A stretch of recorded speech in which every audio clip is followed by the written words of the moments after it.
सम्मानित मंच को नमन करते हुए, प्रणिपात करते हुए सभी यहाँ पे उपस्थित हमारे सभी सदस्य, गणमान्य सदस्यों को का भरपूर अभिवादन और प्रणिपात करती हूँ। और सिविल राइट्स सोसाइटी की जो आपने ये संस्था के द्वारा जो एक अलग जगाई है, MP सैनी जी की पूरी टीम को मैं बहुत बहुत शुभकामनाएं और बधाई देती हूँ। आपकी इस संस्था के नाम से ही ये विदित होता है कि सिविल राइट्स यानी कि नागरिकों के अधिकारों की जो सुरक्षा है उसका आपने बीड़ा उठाया है अपने कंधों पे।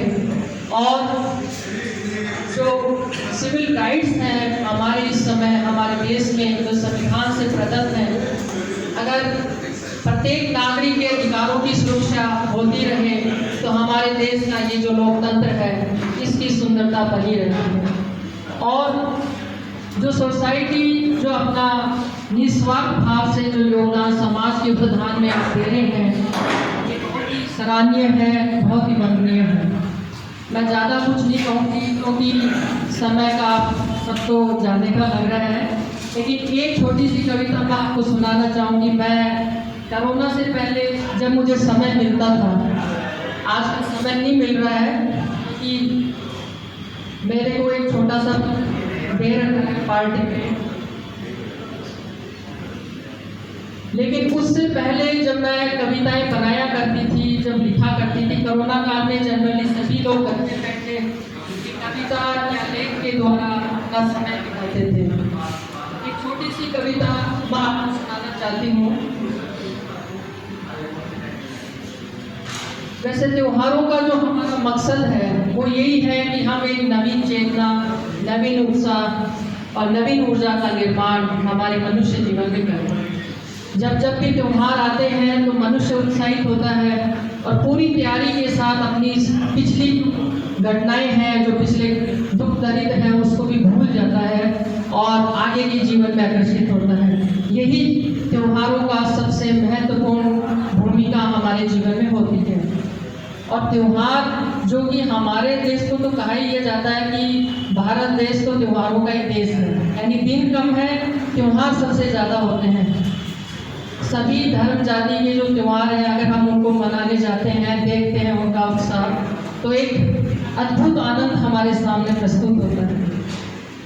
आज वैसे मैं तैयार नहीं थी इस कार्य के लिए, जो त्यौहार के हिसाब से कविता होनी चाहिए वो पता नहीं कहाँ चली गई, लेकिन एक छोटी सी कविता ऊपर आ रही है। मैं क्योंकि आपकी सिविल राइट्स सोसाइटी का जो मकसद है, जो उद्देश्य है, उसको प्रदर्शित करते हुए ये मैंने मेरे भाव कवि मैंने लिखे ऐसी संस्थाओं के विषय में, वो मैं आपको प्रकट करती हूँ।